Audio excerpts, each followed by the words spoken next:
keep focused on what you want out of it, and don't worry about how much vanity, how much followers you've got, how much engagement you're actually getting. Just keep posting, because you know, okay, I want to connect with people, so I'm going to keep posting, and one day someone's going to see me, I'm going to reply, and I'm going to be part of the community because I keep posting. Like, you have a voice, you have a gift, you have a talent. Just keep creating, keep posting, because the right person will see it, and the right person is waiting for the time to give you that opportunity. If you've been trying to keep up with social media lately, you're certainly not alone. Twitter becomes X and no one likes our updates anymore. Instagram's engagement plummets, and then comes Threads. Is that even worth the effort, as the excitement seems to have completely fallen off a cliff? Now there's Blue Sky, Discord, what else? It's all proving to be a little overwhelming. Here to help us make sense of it all is Brian Hollingsworth, a brand consultant and graphic designer based in London who has become passionate about social media ever since he worked for the Conservative Party in 2018 and later a leading urban streetwear brand. Alongside running his own design studio called Damn, he's also behind the BKH, where he helps other creatives make the most of their online brand and reputation. We wanted to know whether social media is still worth the effort, tweeting or Xing, how we can stand out amongst the noise without burning ourselves out, and where we're best focusing our time and attention to get the best possible return.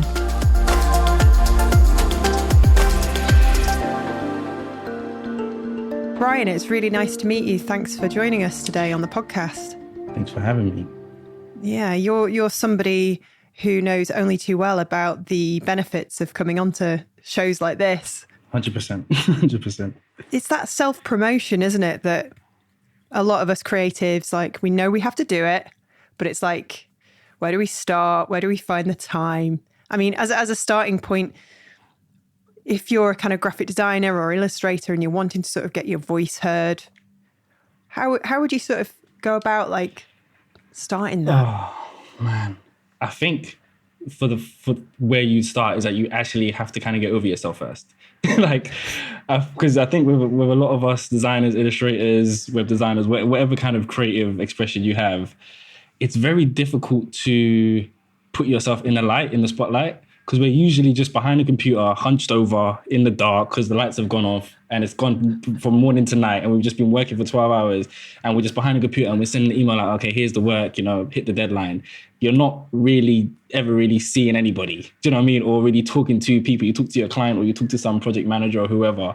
So now to kind of put yourself in the spotlight, you're like, oh, you start saying all these things like, what if nobody cares? Nobody will care, but that's not the point. Like, you know what I mean? Like, what if nobody cares? What if nobody likes me? What if nobody replies back? All your worst fears will happen, but you have to kind of get over yourself, like, oh, nobody likes me. It's like, yeah, nobody will like you in the beginning, but after a while they will. So I think the first step that I would always suggest is like, you got to learn to get over yourself. You got to learn to see the benefits rather than how scared you are. And that will help you get over yourself. I think that's great advice, actually, because I think that's what stops a lot of people from just doing anything. Like, oh no, I couldn't possibly do that. What if people really kind of critique my work if I share it on LinkedIn? What if what I tweet isn't the right tone? And then that can just paralyze you doing anything, really. And especially, like, what if I say the wrong thing? Because we've seen it since Twitter began.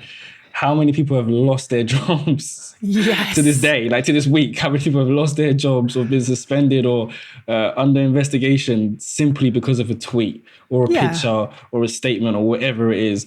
But I always say on the flip side, how many people have gotten jobs, gotten opportunities and made connections from a single tweet? And I always say, every time I'm doing a panel or doing a workshop or on a podcast, I'm like, the only reason I'm actually doing this thing is because somebody saw something I posted online. And they said, oh, I like what he's saying. Has he got more to say? And then they asked me, and I was like, yeah, I got more to say. And then they invited me to do the thing. I don't know. Katie, where do I know you from? Twitter. We met on Twitter. Or Twitter. X. We keep calling it Twitter. X. Oh, God. Nah. I know. It's there's a lot going on at the moment. It's too much to keep up. But you do. Well, this is the reason why I spotted you, because I'm busy. We're all busy. And then I just started seeing these tweets coming up in my feed, and they were from you. And they were like, oh, guess what? Threads now has this feature. And I was like, oh, that's interesting. And then you popped up again and it was like, oh, and now you can do this on Instagram. And I was like, right, I'm following this guy. This guy's on the nose. He's really kind of like keeping up with all of these mass changes. Because I used to be the same. I used to be young like you once, Brian, and had some energy. Used to do the same thing. And now I follow you to sort of stay abreast of all the kind of like, you know, social media updates. And there is a lot. There is too much, in fact.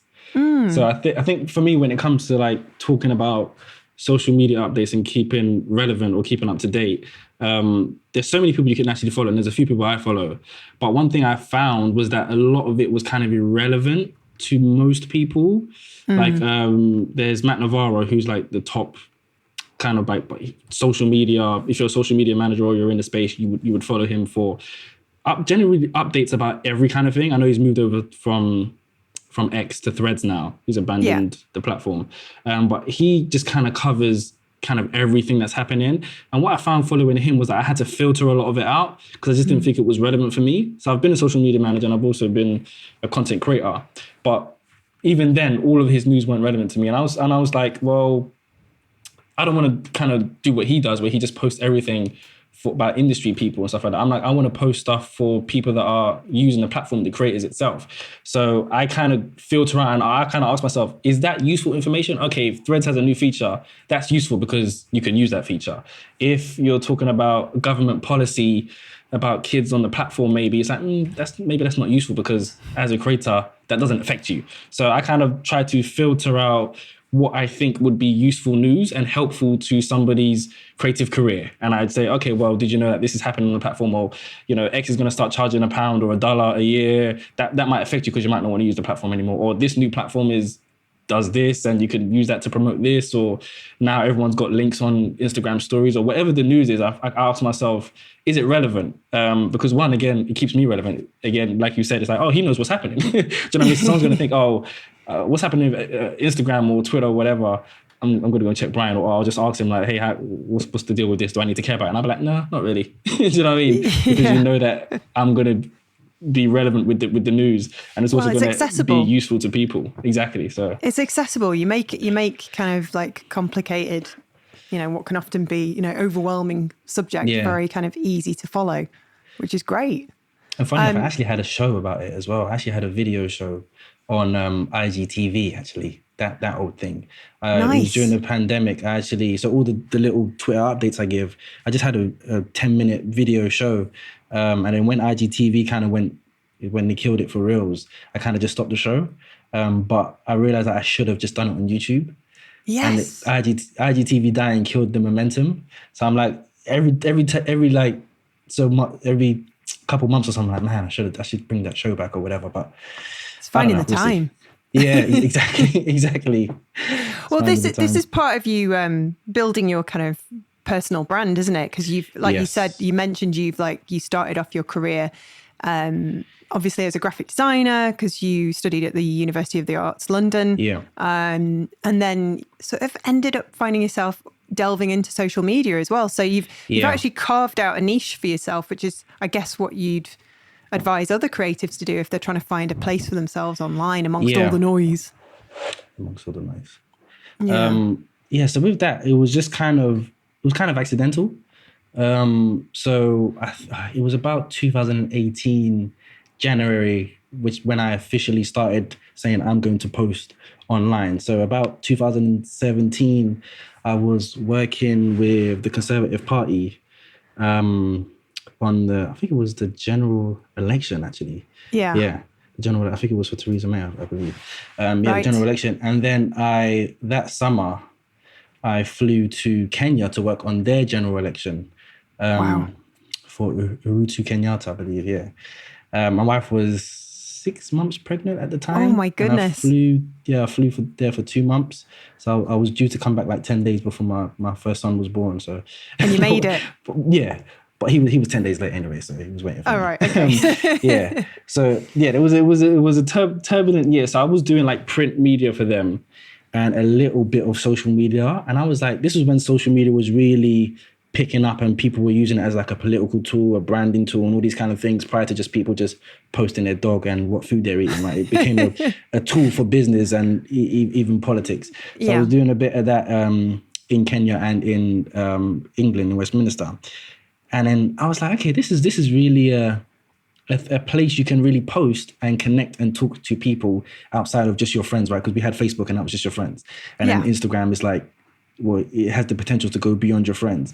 So then I think it was about 2018, January. So my son was born in August. So obviously I had that whole paternal, period of very difficult time. Being that 6 months. And it was January. I was like, you know what? I'm going to just post online and see what happens. And I just started talking about branding because I did graphic design. So that's what I was like, maybe I can find someone to talk to other than my now wife, about branding. Because she's just like, nodding her head, but she don't really know what I'm talking about. I'm just rambling. It's just words to her. So I'm like, let me go online and see if I can connect with some other people. It never really did happen because naturally it was just my friends that were like, yeah, good post. And it was like, didn't care either. But then eventually I kind of started talking about social media because I started working in social media.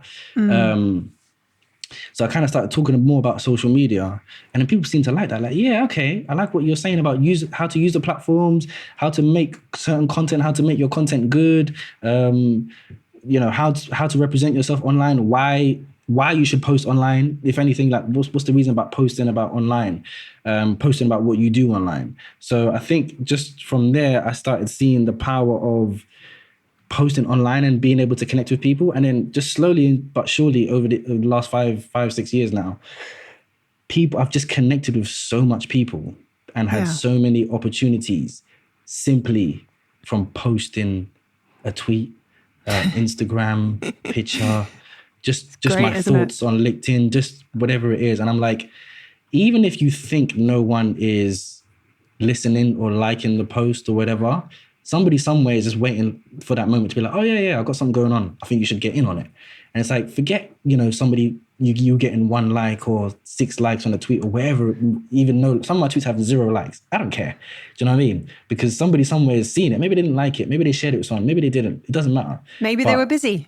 Maybe they were busy. Do you know what I mean? It doesn't really matter. So I think just the power of posting online and someone having an opportunity one day, like it's happened for me. So I'm like, and it keeps happening for me.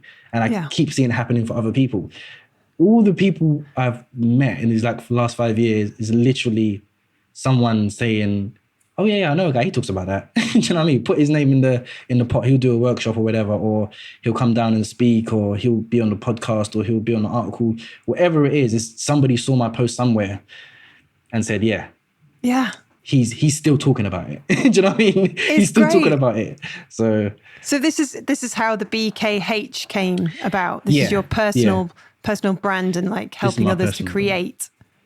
So the main thing, it's changed over the years. Again, I started with branding. Then I was kind of like focusing on Instagram, and I was like, yeah, Instagram is so great. And then kind of Instagram was kind of going down a bit, and people kind of stopped using it and whatever. So I was like, wow, if I stick to Instagram, it's just like the Titanic ship. I'm just going to kind of go down with it.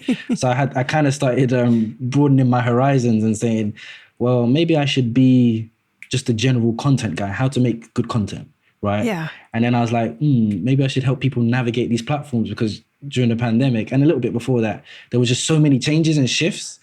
It was very hard to keep up. Hence why I made the show. It was so hard to keep up. I was like, well, maybe I should help people keep up as well. And then I was like, you know what? I'm just going to focus on like personal branding, because personal branding kind of incorporates those two elements as well. So my main thing is like publishing online to kind of help your personal and professional goals. It's like, that's what I want to help people do. Help people publish online. And that means making good content and what content you should make. And it means navigating all these new platforms and all their new features and all their new policies and ways and all the things that they're changing every day. And, this one's buying that platform and this platform's doing that or whatever. So using myself as a template for, look, you can get opportunities and you can get paid if you want. You could be a speaker. You could do that. Showing how many people have also used these platforms to do such a thing. That's just what I do now. So it's great. I think it's such a leveler, social media, because it kind of allows all of us to connect with whoever we want, like never before, when there's not these closed sort of special men's clubs in London where, you know, can't get in. Quite a few people are excluded. And that's where the networking goes on. Now it's like, okay, I'm going to talk to so-and-so on Twitter, or I'm going to share something that they shared so I can maybe like get noticed and build a relationship with that person. Exactly. I mean, it's how I built Creative Boom. Just DMing people on Twitter, right? Just saying, just chatting and making friends. I mean, I don't know about you, but there was a time back in the day when I first started this thing that I would spend a ridiculous amount of time on Twitter and other platforms trying to sort of promote myself and my brand. I mean, it would be 2 a.m. and my husband would be shouting down the stairs, "Are you coming to bed?" And I'd be like, "I'm just going to send one more tweet." And burnout is real in that case. It can be very overwhelming. You think you've just got to do this one more thing. And that was in the sort of 2009, 2010. So yeah, you've got to be careful, haven't you? It's a double-edged sword. Oh, 100%. Funny thing, I'm just coming off burnout. I'm just coming off. I haven't had burnout. I'm sorry. Last time I had burnout was like 2013, I believe, 2014.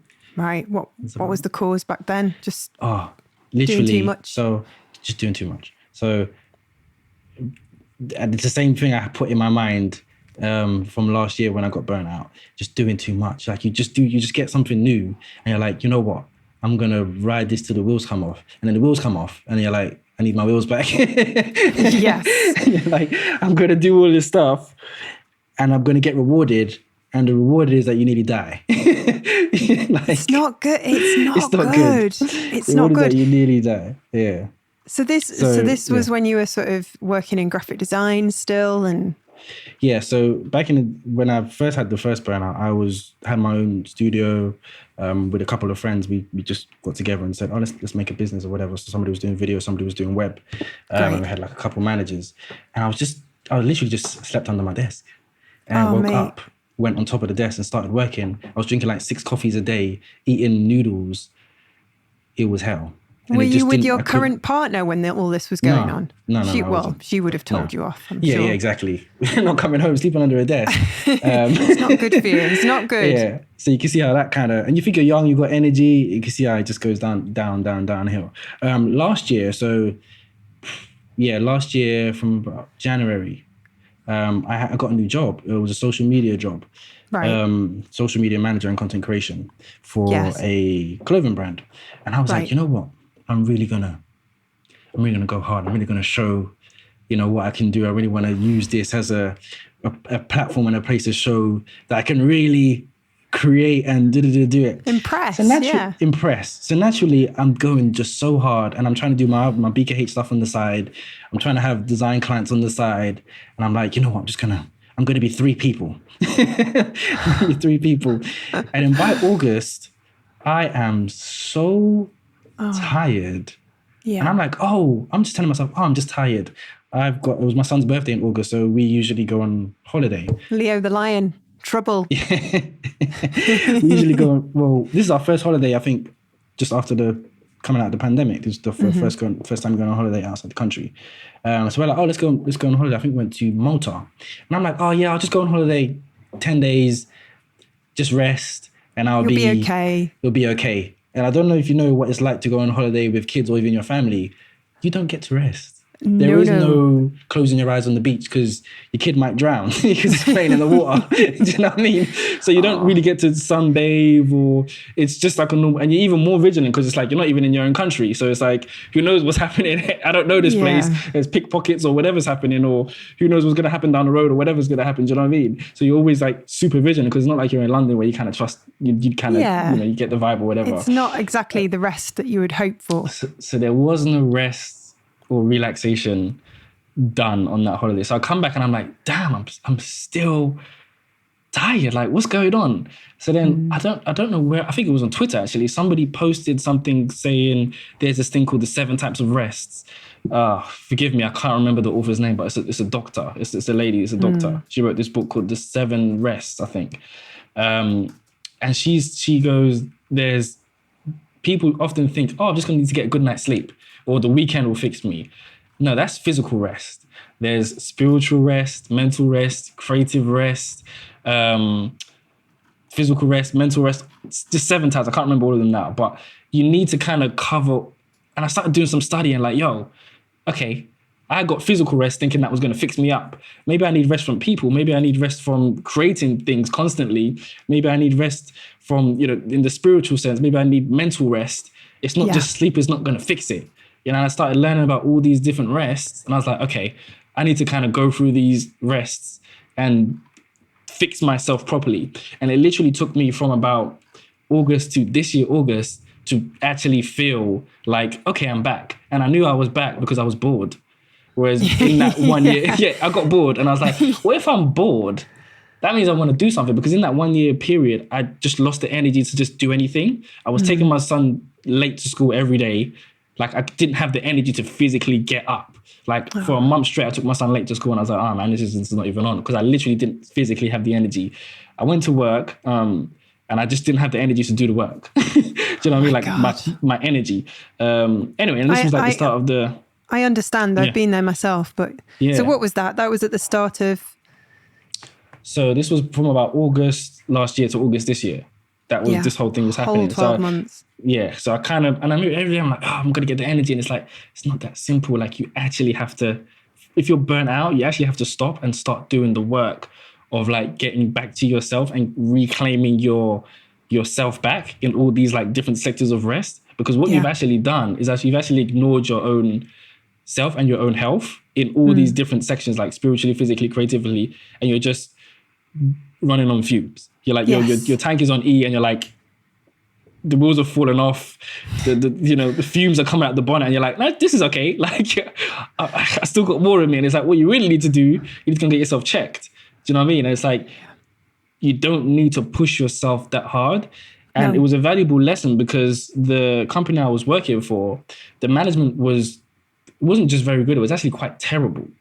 So it was a small company, but they had some big things going on. Like, they had retail, big retail orders, but there was only like 4 of us. So it was a small company. But we were all doing like 2-3 jobs each. So the whole team is just burning out. The whole team was just burning out. And we weren't being rewarded for it. There was no bonus. There was no pay increase. We all asked for a pay increase. And all we were met with was a review saying that none of us are working hard enough for a pay increase, and he wants to see that's not good more for the morale. production, and it's not good. No, so what ended up happening is I had a meeting, and I was like, yo, he's saying, and I asked him for a pay rise in a previous meeting, and he had a new meeting with me. It was like, oh, your productivity's kind of gone down. We're not seeing as much work as we have. I'm like, well, I just already did the work. I'm just burnt out from the work. And he's like, well, and I'm like, oh, you're trying to play me because you're trying to say that because a month earlier I asked for a pay rise. Anyway, after that meeting, I ended up just leaving because I'm like, I'm clearly not going to get the rewards I deserve, or anybody in this company, from working hard. So I just left the company. 2 months later, he made everyone redundant. Oh, and there's man. only 4 of us. So there's only like 1 person working there now. So it's they like... were clearly struggling behind the scenes anyway. So the thing is like,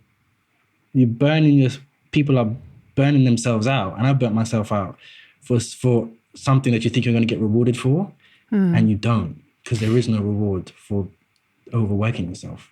There comes a point, doesn't there? And this isn't the case with every place people work at, where you think, hang on a minute, I'm breaking myself for this person to make profits. Yeah. And why am I doing that? Why can't I just go off and start my own business? And then if I do put in the hard work and slog, I get rewarded for it. Yeah. But I know it doesn't always work out that way, but I found the name of that lady, by the way. It's I think it's Dr. Dalton Smith. That's it. Yeah. That's it. I'm going to look into that. That's fantastic interesting. Book, yeah. And I think a few people have written loads of articles about it, so you wouldn't necessarily have to read the whole book, but there was definitely some extensive articles. I think she herself has written an article about it as well. So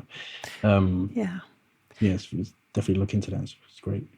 I think burnout is definitely something a lot of people have suffered from in the last month. I think we're still all just getting over the impact of the pandemic, and the fact that so many creatives out there had to keep running. I mean, freelancers barely got any support from the government. They just had to crack on and didn't then get any rest, and nobody went on holiday for however many years it was. So it's no wonder so many people are feeling exhausted this year. Utterly exhausted. And the last thing we want to worry about, Brian, is creating content and putting it on social media. So it's like, because that runs a risk as well, doesn't it? Of, that's another job that we have to deal with. But this is where you come in. This is where you help, because you help everyone to kind of focus rather than try and sort of spin all the plates at once. Yeah. And this is the thing, every time I consult with people or what I try to portray in my content is like, content isn't easy. It's like a 5-man's job. It's ridiculous. It's like when I was working at the Conservative Party, there was like 4 of us on a team. I was like making the graphics and video graphics. Yeah. Another guy was making video and a little bit of graphics. There was a guy that was just shooting video. There was a guy that was doing all the ads. And there was one guy just managing the platforms. He didn't make anything. He just managed the comments and posting schedules and coming up with ideas and stuff like that. And then we had an overall manager. Yeah. So when I'm gone to work in this clothing company and it's just me, you wonder why I'm getting burnt out, because you're doing the job of 4 people. Doing the job of 4 people. And you don't understand, a lot of people, a lot of businesses as well, don't understand that content creation and content management are 2 different things. You have to create the content, but you also have to manage it. Do you know what I mean? And that's getting assets, posting, commenting, all that kind of stuff. Creation in itself is a whole separate thing. Like someone to do video, graphics, and that's not in everyone's scope. Brand management, do you know what I mean? That's not in everyone's scope. Text, tweets, and covering all the formats. It's like, no, one person can't do all of that. Graphics and video are completely 2 different things. They really are. And how do you do that when you are a freelance graphic designer and you're running your own little studio? And you're like, we laugh. We laugh, but it's like, and you probably tell yourself, like, what's the point of even posting? Because I get my work through word of mouth, or I get it from an agent. So if I'm posting online, who's that really for? And I think what a lot of graphic designers I've seen, the good ones that keep posting, it's really just to connect with the community. And I think, first of all, if you're going to post online, you have to kind of ask yourself, what the hell am I actually posting for? Am I posting for money? Am I posting for reputation? Am I posting for community? So not everything's about money or like, you know, building reputation or getting more work. Because for the most part, as a graphic designer, you can't really get any work posting on Twitter or Instagram. There is no business looking for a graphic designer on Instagram or Twitter. It's just never worked. Probably, I don't think it's probably very rare. Very rare. Probably indeed. very, very rare. Maybe a friend will like, oh yeah, I know somebody or whatever. But for the most part, it's somebody giving you a call saying that we've got some work, or an email saying we've got some work for you. So it's your network. It's your network. But I think for the most part, if you are going to, in any profession, if you're going to post, it's 1, reputation, and 2, am I joining a community of other people that do what I do? So like my whole life, I've never really known any web designers.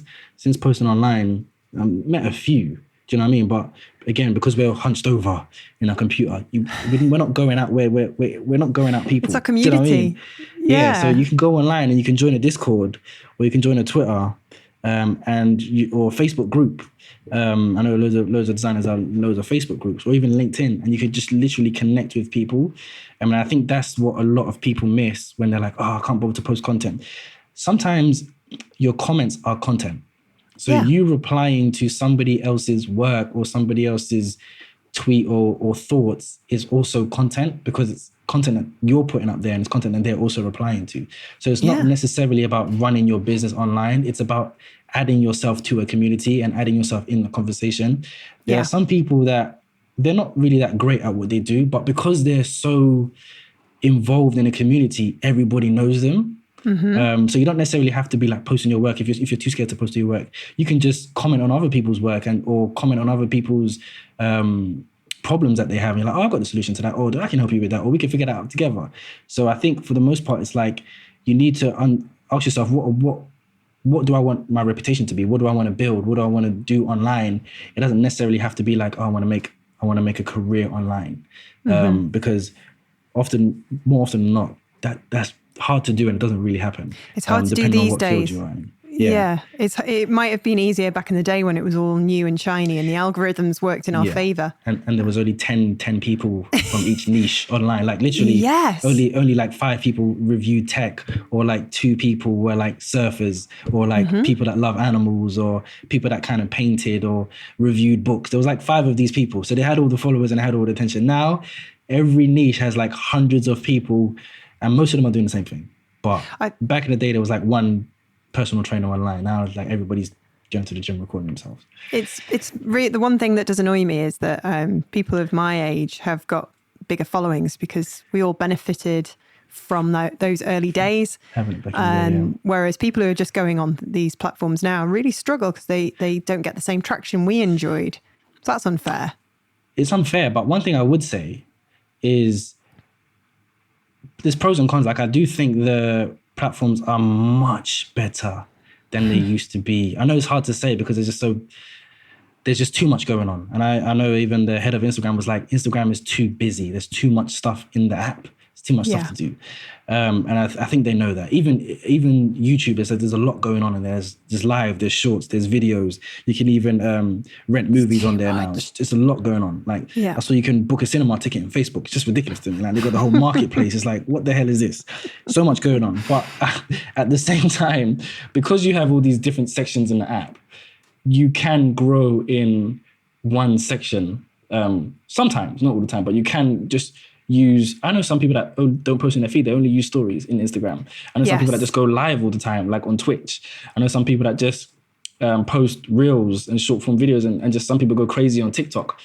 The best thing about it is that you have different formats, that if you could find your format, like some people just do carousels, you know what I mean? And it works for them. Whereas back in the day, all you could do was just post that picture. All you could do was post that 6-second Vine or whatever it is, right? All you could do was do that tweet. But now you can write tweets. Vines, oh my God. I'd completely forgotten about those. I sometimes watch those on YouTube, just, the funny collection. Yeah, definitely. Now you can, now Twitter is 25,000 characters if you pay £9 a month. But you don't have to burst a vein in your head trying to distill what you're trying to say into 140 characters. I don't want to burst a vein. Have you seen that Musk is trialing charging every single Twitter user I think it's in the Philippines and possibly New Zealand, like $1 per account? For new users. Do you know what?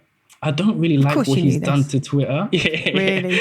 I don't really like, I tweeted about it yesterday. I don't really like what he's done to Twitter, but not 100%, but I slightly agree with what he's doing there. Yeah. And I would pay, because if I was a new user, I would pay. I pay monthly for Twitter. I can't believe I'm even saying that out loud. It's crazy. Oh no, I do as well. I try it out. I think it's run out now because I think I cancelled it, but I'll probably go back on it. I don't mind because these things are really expensive to run. And do you know what it is? I was like, I'm going to try it for a month. If it's terrible, I'll just stop paying.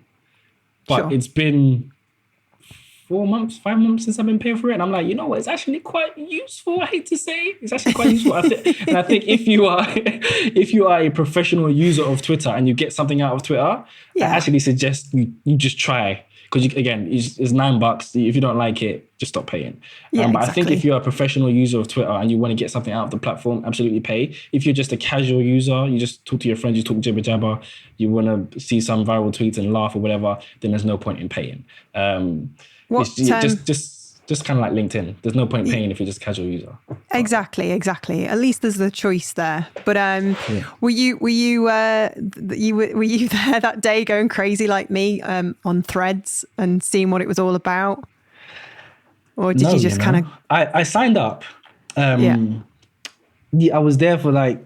Do you know what? I signed up. I don't think I was on it because I was just like...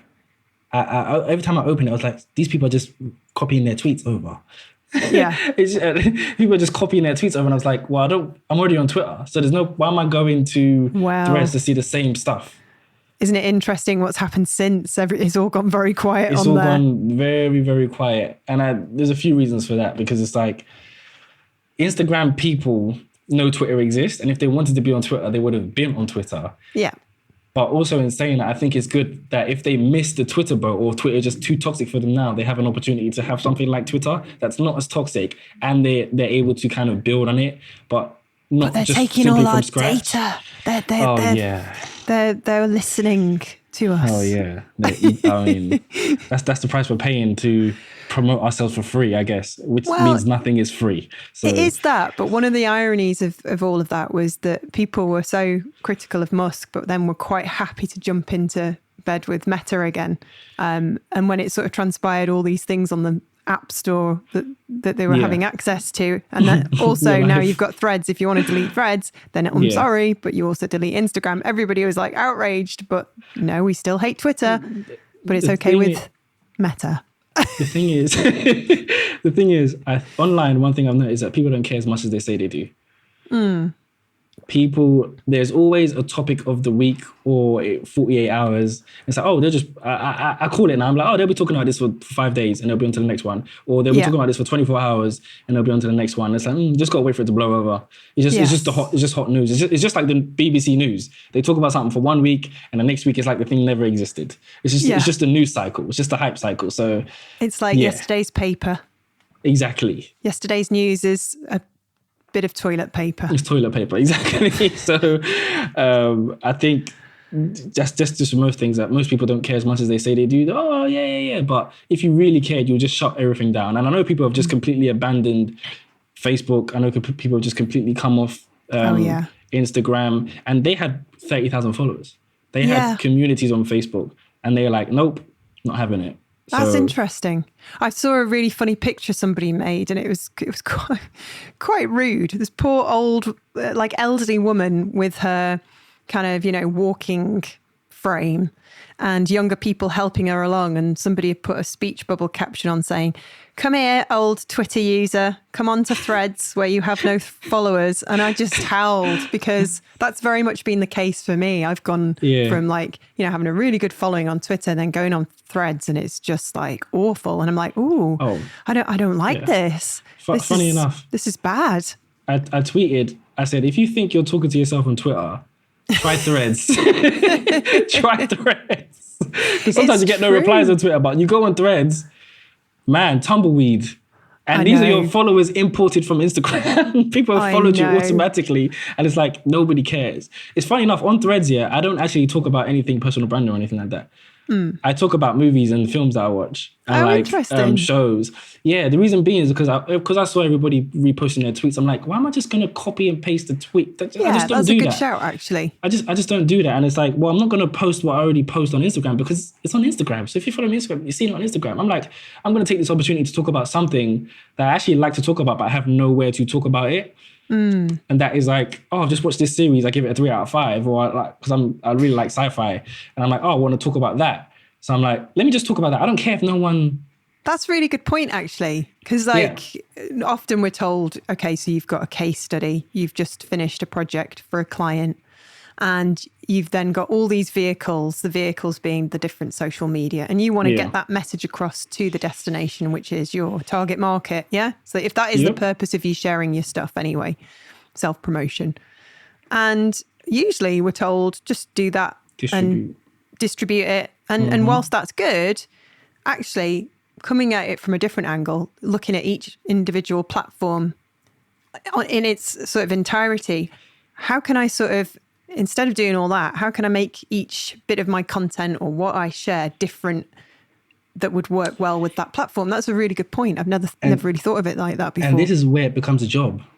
This is where it becomes a job, because you think, oh, I'm just going to, it's not like distribution in a supermarket where it's like, oh, okay, if I'm selling butter, Artley Butterley, I'm going to put Artley Butterley in Tesco, I'm going to put it in Sainsbury's local, I'm going to put it in Asda, and it's just the same butter. But actually, if you go to Poundland, you won't get the same Artley Butterley. You might get it 50 grams less or more water in it because it's the Poundland version and they need to cut costs because they're trying to sell it to you for £1, right? So even there's some slight differences. Or you might go to, so I've got a Tesco local and I've got a Tesco Express and a Sainsbury's local. And I might go to Tesco and be like, what, eggs is 180. This is crazy. I just walk over to Sainsbury's local and eggs will be 150. And I'm like, yep. Do you know what I mean? I'm saving myself 30p for 6 seconds of walking.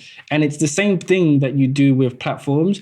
Distribution is key, but only if there's slight differences, because each platform has its own cultural nuances. So I don't want, most people follow you on multiple platforms. The people I follow on Twitter, I probably likely follow them on Instagram. I likely follow them on even YouTube maybe, or TikTok.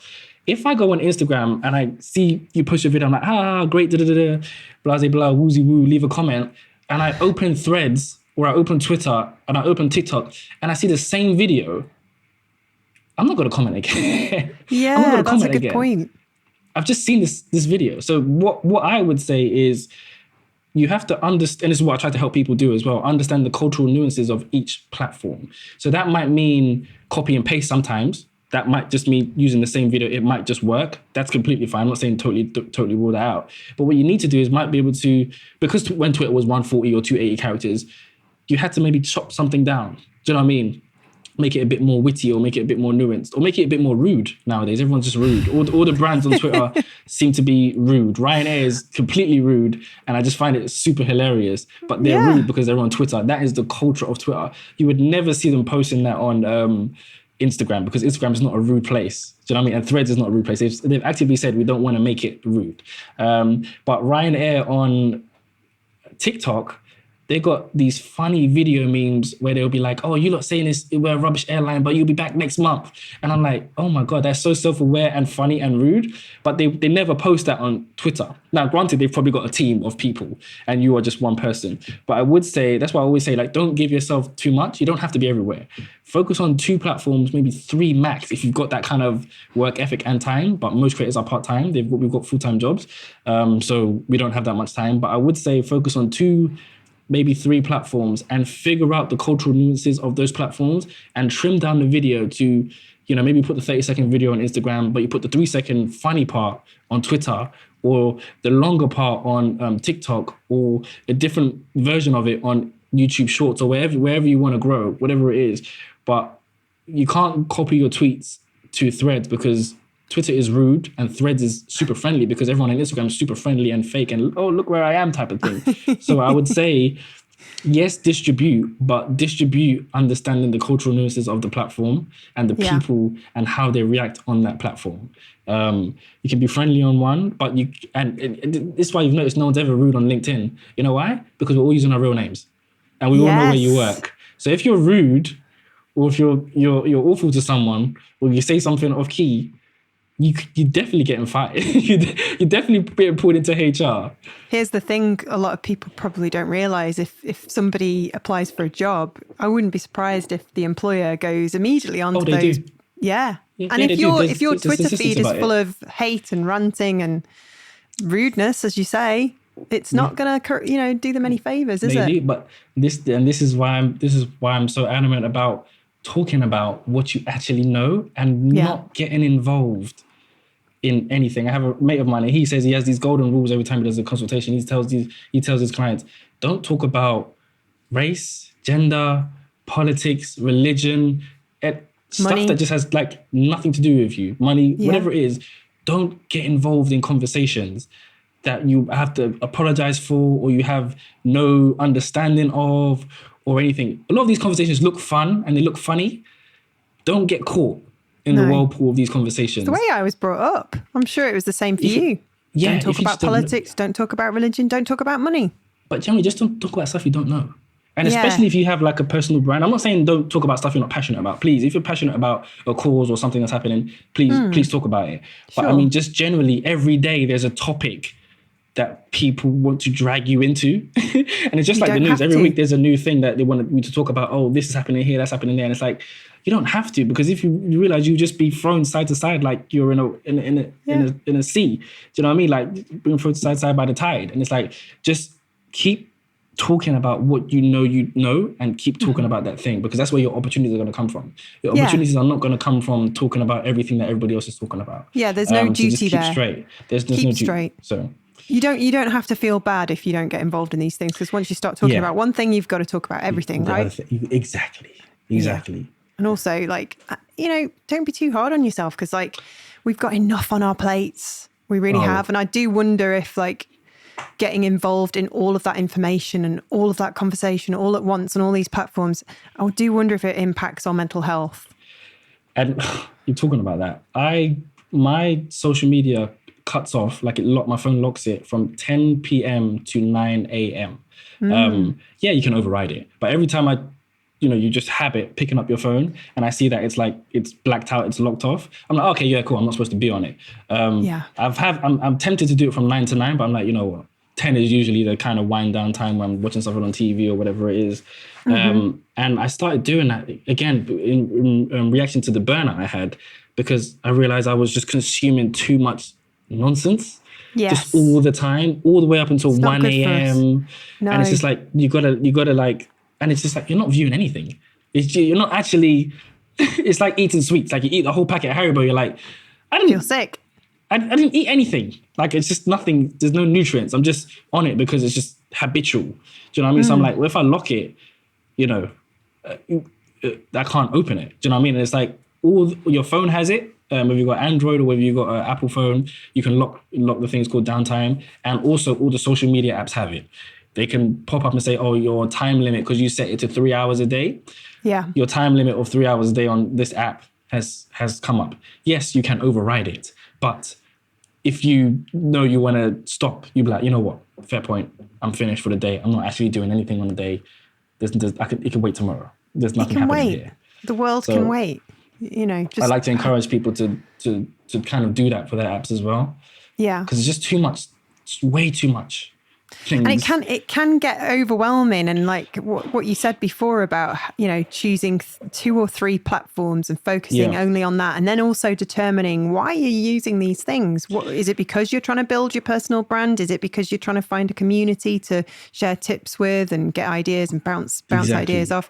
Or is it, what was the other point? It was, you know, whether you kind of want to stay informed. You know, just go back to that anchor. It's like you're on a ship in choppy waters, and it's never going to be an easy ride. To get distracted. Yeah, very much so. It's very easy, and even funny enough, even with the stuff that the platform is doing itself, so even with the new formats, you know, Instagram has had like 5 new formats. Oh, it's like stories now. You got to go live, or you got to do IGTV. Oh no, wait, stop IGTV. It's actually Reels. No, wait, it's actually carousels. I know a guy. He's got about 300,000 followers on. Good grief. Yeah, on TikTok, Instagram. Is it? Oh, Instagram. Instagram. Yeah, his name's Lucas O'Keefe. He talks about Instagram only. He only does carousels and like pictures, and he's grown exponentially through that. And he's like, every time I do a reel, it never really works. Like the engagement isn't really there. So he's just stuck to his carousels, and he's not ugly. He's a handsome guy. Like, so it's nothing to do with his looks. You know what I mean? He knows how to speak well and everything. So the videos aren't bad, you know, but he just like the carousels, my audience just likes carousels. They really work for me. So I'll just keep doing that. And every now and then he pops up with the reels, but usually a lot of people would tell you, oh, you got to do the reels. You got to get the reach with reels. Just how you're going to grow. That's how you're going to get engagement. And it's like, stop telling people this, because it's just not true. It's not true. It's not true. Always changing. It's always changing. It's just not true. So I think sometimes like people should know their strengths and just stick to those strengths, because that's what you can do really, really, really well. Yes. And don't get distracted by conversations that are happening that you shouldn't involve yourself in, or formats that everyone's doing. Like when Reels started, I was like, I'm not doing any Reels. I'm not doing that. Why would I do that? And the reason why I said that is because I said, if I'm going to do the effort of creating video, Instagram is not the best video platform. The best video platform is YouTube. So if I'm going to put effort into creating video, the smart thing to do would be to go on YouTube, because I've never heard of an Instagram millionaire, but guess what I've heard of? A YouTube millionaire. Exactly. So again, you have to know which platforms are for which. Twitter is for connectivity and like distribution and reaching people that you should never be able to reach.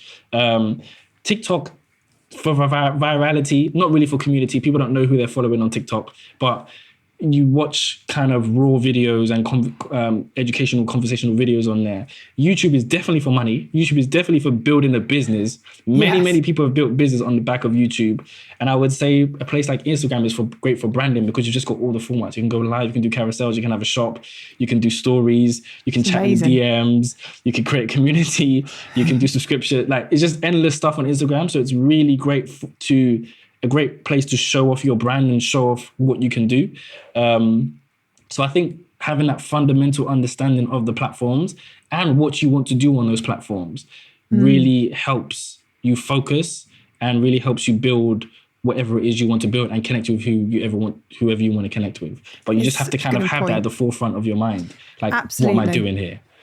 It's about creating your own content as well, isn't it? I always thought like having your own blog and having your own YouTube channel would be a really good place to start, because then you can then distribute the content that you make on those platforms to everything else. So Twitter and TikTok and Instagram. This is what this is what is called like deep content. I call it dinner content. I just made my own terms. But the reason why I say dinner content is because dinner is usually a large meal. You sit down and it takes you a minute. You eat it slowly. Usually we rush our breakfast because we're off to work. Usually we have a sandwich for lunch because we're going back to work. But dinner's like, nope, I'm going to sit down. Nice I'm and going to watch my relaxed. show, or we're going to sit at the table. We're going to relax. I'm going to have as much food as I can. I'm going to have my fancy beverage. I might have a dessert after, and it's going to take a while to eat, and I might get more, or I might have leftovers for tomorrow, whatever it is. And that's what YouTube, podcasts, blogs and emails are. This is rich, deep dinner content that if someone should find it, they need to sink their teeth into it. I've watched 2-hour videos on YouTube, and I don't watch it all at the same time.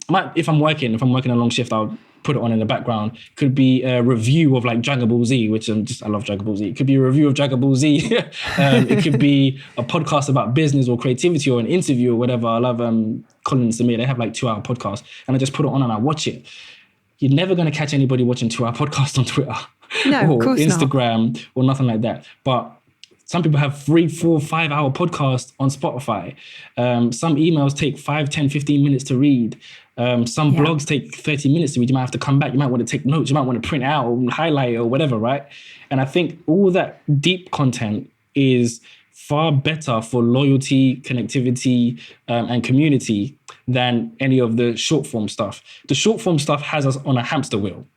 And that's why a lot of people are getting burnt out, because we're like, oh, I need to create a 6-second video and another one and another one and another one. But we're sitting here having an hour-long conversation that multiple people can grab multiple points from. And if we wanted to turn, 120 minutes of this into 2 minutes each for everywhere, or sound bites, whatever, we can just distribute that onto different platforms of what we think the cultural nuances of each platform would appreciate.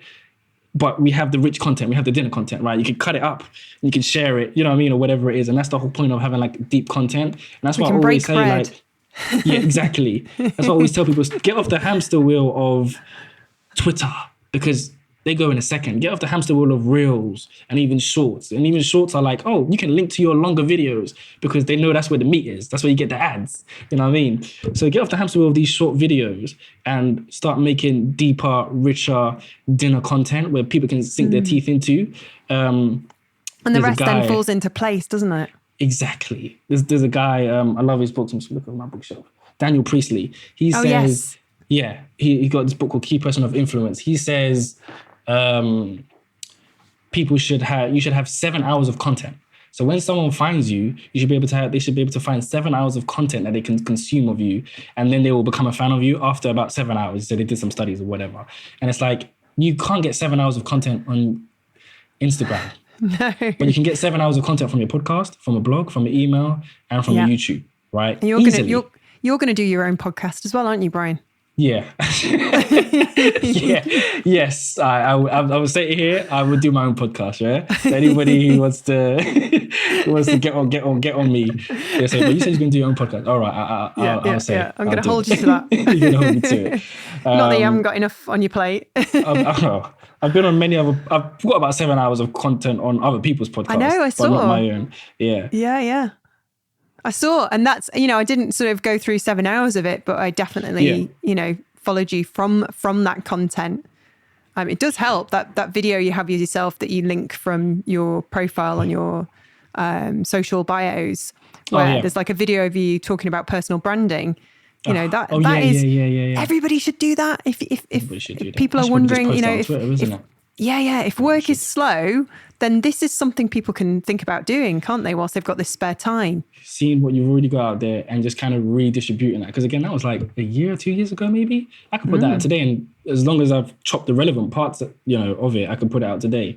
And I always like to do the maths on video, short form videos and stuff. It's like, on YouTube, I watch 1 2-hour interview or podcast, and I could watch that for 2 hours. But when you go on somewhere like TikTok, let's just assume the average video is 60 seconds. If I watched 60 second videos, that's an hour. right? That's an hour of content I've just watched. Did you just hear me? I said I watched 60 1-minute videos. Yeah. That's ridiculous. 60 videos. Whereas if I just go on YouTube, I watch a 2-hour video a day, or I watch 4 20-minute videos, and that equaled like 2-3 hours. That's 4 videos. But the content was rich, and I was engaged, and I left a comment, and I loved what they were saying, and I learned, and I want to see more of their content. But if I watch 60 1-minute videos on TikTok or Instagram, I can't remember the first video I watched. Yeah. 60 minutes ago, that was 1 minute. There's no connection. There's no way to connect to that person because it's just way too much. And again, 60 videos or 100, it's crazy. Like your brain has been bombarded with 60 different pieces of information from 60 different people, 60 different profiles and 60 different agendas. It just doesn't make sense. It's not great. It's not great. It's not great for your mental. It's just not great even for you as a creator because no one's going to remember you. And now you're seeing everyone turn into a comedian / actor because they're trying to be funny, because they're trying to get people to engage with them. And it's just like, they've got us on this. They're on the treadmill. They're on the treadmill, and there's a lot of competition these days. So we have covered so much, Brian, in the last hour. I really thoroughly enjoyed chatting with you. But if there is one sort of key takeaway that a creative can have from this conversation, if they're kind of like a little bit lost, like many of us are on social media, kind of think, what's the point? Should I start doing more self-promotion, all the rest of it? What would be like a kind of, bit of advice you would give, especially now in 2023? Oh, well, I would definitely say keep posting. I think everyone asks me this type of question. I'm like, the answer to what should I do because this isn't working is just keep creating. And that's why my phrase right now is like create more, or it's really fear less, create more. It's like, don't be scared that you're going to get no one looking at it. Don't be scared that you're going to get 0 likes or whatever it is, or people are ignoring you. Somebody is going to see you. I don't have 10 million followers. I don't get super high engagement. My stuff never goes viral. But guess what? Katie DM'd me for this podcast, and this is an opportunity for me to now talk to let other people hear about me. So I think for the main point is keep focused on what you want out of it, and don't worry about how much vanity, how much followers you've got, how much engagement you're actually getting. Just keep posting because okay, I want to connect with people, so I'm going to keep posting, and one day someone's going to see me, I'm going to reply, and I'm going to be part of the community because I keep posting. Like, you have a voice, you have a gift, you have a talent. Just keep creating, keep posting, because the right person will see it, and the right person is waiting for an opportunity, the time to give you that opportunity. Everything I've gotten, or every opportunity I've gotten in the last 5 years, is simply because I posted. I don't have high engagement. I don't have even 10,000 followers on any one platform, but you can see that I've worked with loads of companies simply because, he's saying something and he keeps saying it and he likes saying it. So I guess we can call him to say it more in our space. So I would say just create more and don't worry about all the rest of it, because as long as you keep creating and keep putting yourself out there, the rest of it will happen. The rest of it will come along. Well, thank you so much for your time, Brian. No, thank you for your time. Thank you to Brian Hollingsworth for joining us this week. To learn more about anything we've covered, visit our show notes at creativeboom.com/podcast. Next time, we'll chat with Radim Melanich, creative director, graphic designer, and author of 2 new books, Creativity for Sale and Mindful Creative. Taking all he's learned from running his own studio brand new for nearly 2 decades, these new titles are full of honest advice and wisdom, and so we'll be delving into his own experiences, all the mistakes and triumphs and bumps in the road to help you become a successful creative. If you haven't already, please subscribe via any of the usual channels, and every Monday you'll get conversations with creatives that will help you build a booming creative career. See you next week.